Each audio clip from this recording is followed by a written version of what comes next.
Hello friends, and welcome again to another Warcraft Rumble video. In this video I'll be showing you the teams that I used to defeat Blackrock Mountain, all of it, and what I used actually versus General Drakkisath. I showed in previous videos how I did defeat Rend and all of these heroes or these bosses with one simple lineup that is working for everybody actually and working for every stage. Pre-heroic. This is not heroic, this is pre-heroic. In the future, I'll be making heroic guides, but we need the levels because they're out-leveling us so much.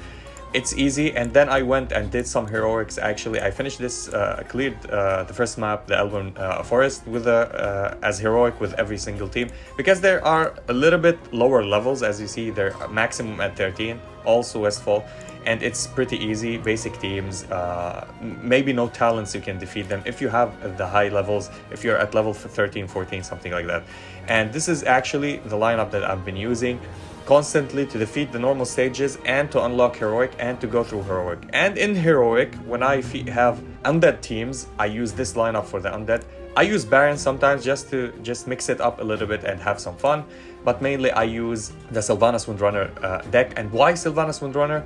Again, and I will repeat, you can have her unlocked with, I think, 6 stars from the start of the game when you join a guild and accumulate 10,000 points. And we unlocked her, a talent slot unlocked. You just go and search the market and re-roll until you get the Black Arrow, which is one of the best skills or talents for her. Skeleton Party, still no talents, works as well to distract, to put them in special strategic tactical points. Mainly I use them to slow or kill flying units. Really great unit. Elemental, Unbound, you can deploy them anywhere, they're group as well. Banshee have been proving herself a lot in the PvE and in maps, that it's one of the top units, especially when you're facing a deficit, when it's a higher level, when you're facing very hard bosses, which their minis will be so leveled up and so tanky. So whenever they drop that high tank that needs 1,000,000 damage to defeat, you can take control of it and it will be yours. Actually, they will struggle versus this. This is why I use it. Also, Sylvanas, when she dropped that, she summons a Banshee and you have a chance before she takes damage to go and haunt somebody and make it yours. Troll Dark Spear, 100%. Try to find 3 copies of him, unlock his talent. Big Bad Voodoo is a game changer. Harpies, I unlocked their poison with their talent. It's not that much needed, but it helps and progress you so far. It's really helpful. The Whelps, 100% you need Flame Burst. When they pop from their eggs, they will destroy everything because it's elemental damage and they deal elemental AoE damage. And there are flying and group and unbound, you can drop them anywhere, very, very handy. And for my tank or pseudo tank, because Banshee most likely I take their tanks and their units will tank for me, I use him. He's a 2-cost unit, unbound, you can drop him anywhere. I still trying to find one more copy for him just to unlock his bristleback, which will help me against melee units. Really, really helpful. This is the deck, this is the lineup. I will show you the Drakkisath run. And pay attention, it's not always the same. I tried it like over 6 times. Every time they summon something different. It's not constant. They will not summon the same stuff or the same opening for you. Sometimes they will, sometimes they're not. With time, every week it changes the rotations and the minis that they use and the abilities. Sometimes they use skills, sometimes not. So you need to be a little bit lucky. You need a little bit of retries if you're under leveled. As you see here, my levels are on my units. You see at 16, 14, and 17, and 15. The bronze give me 1 level, so she's 13. With the bronze grid, I get one bonus level. Here I get 3 bonus levels, so this is why they're 16, and they tank a little bit more. Also the troll, also the harpies, and my leader, which I want, gave her the golden grid. So let's go and check the replay and how we did that. So here we are.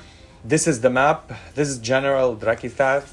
And the problem with him is he's a little bit tanky, and the mechanic of the map that if you stand on the one spot, you burn the other, which is a cool mechanic, and it's really hard. You need to synergize your lineup and to work with it. As you see, the flame, if you stand on the flame on the left, the net here will burn anything that is walking on it. Flying units are not affected. So I try to immediately go for their tower and I drop my tank and I drop the harpies, and it will take care of them. And this is what we did. We want to take the strategic point at the start. I dropped I think the Banshee just to take control of one of their tanks, so I can at least defend a little bit, because it's a little bit hard to defend versus these. And I dropped the Whelpegs. I should have taken their Golem, but it's okay. Even if you take any type of tanks that you take will be helpful. I dropped the Harpies as well. We took a little bit of damage, but that's fine. Gold is really hard to farm, so try to distract farm as much as possible, because gold is scarce here. So I don't care about their miner. Actually, we will kill them by the tower. I dropped my Quillboar just to tank a little bit so I can kill their Drake, and this is what happened. The Drake is dead now. They took the tower again. I dropped the skeleton party to just defend a little bit, actually, and then I dropped the Whelpegs, because they will explode and they will take over again, and we will defend against this Golem. We'll deal as much damage as possible. It's really not easy. And now I dropped my Sylvanas. Now Sylvanas deal insane damage. She's one of the insane units. She's my best unit overall, actually, in this lineup, and she deals a lot of damage. Troll, Dark Spear. With his talent, he's almost a tank, a pseudo tank plus a DPS, which is perfect. Our Sylvanas died. We took over the tank, which is absolutely nice. And here we go. We're hitting their. We're trying to contest the tower and take it again. Our Quillboar is taking a little bit of damage, and we distract the Drake. This is how we try to kill him, and we did. And that was very, very lucky for us, actually. We also drop Whelpegs again to just try to kill, I think, the hammer. Warhammer is really annoying. He's the most annoying part of this map, not the tanks. I don't have issues with the tank. My Sylvanas could die and we can take a tank. My Banshee would take also another tank, which is really good. As you see here, I want to distract them. I want to do something, so I dropped the skeleton party. So Sylvanas will stay alive as much as possible, and we will deal damage. These tanks are easy. The two hounds, the hellhounds that they summon, because it doesn't matter. You kill one, the other one will be distracted by reviving it. It will give you time and space to just deal damage and kill it again.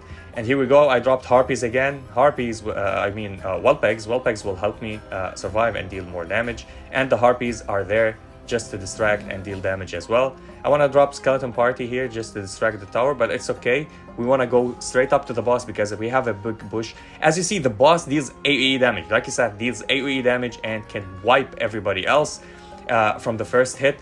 And this is really hard. Every time he does that, he kills somebody. We took over the Banshee. So the Banshee is dealing periodically damage over time. So because I can't always deal damage to him, I saw how much damage does the Banshee do to Drakkisath after he killed my Sylvanas. So I will drop Sylvanas in front of him. He kills her. She will go and haunt him, deal maximum damage. Plus I will drop the Banshee. The Banshee also will help. As you see, he dropped this, Banshee him. Very, very nice. I just want to time the Banshee to go and hit him as much as possible. It will be amazing actually if we dropped the Banshee every time. As you see, I dropped a Banshee and I want to tick the timer on him. Let's go and check. Here we go. The Banshee took over him and here we go. I mean, it's all overall. It took me a couple of tries. It wasn't that easy. I did like over 5 tries. I think it was the 7th try, lucky 7, till I did this. And I understand how much the Banshee is good actually fighting him. So much underrated, this Banshee. I think everybody should play the Banshee. The Banshee is really good. I can't stress out how much she's good. Actually, instead of playing Meatwagon and hitting him from a long range, because when he does his AoE damage, he doesn't even just kill the targets beside him. He kills targets even further than him, which was a little bit hard. And here we go. We finished it. We select our troop. We leveled up our account as well, so we can go and claim the points and claim another, I think, leader. I think here I get a leader or another troop. Let's check together. I think it's a leader that we get. No, it's another troop.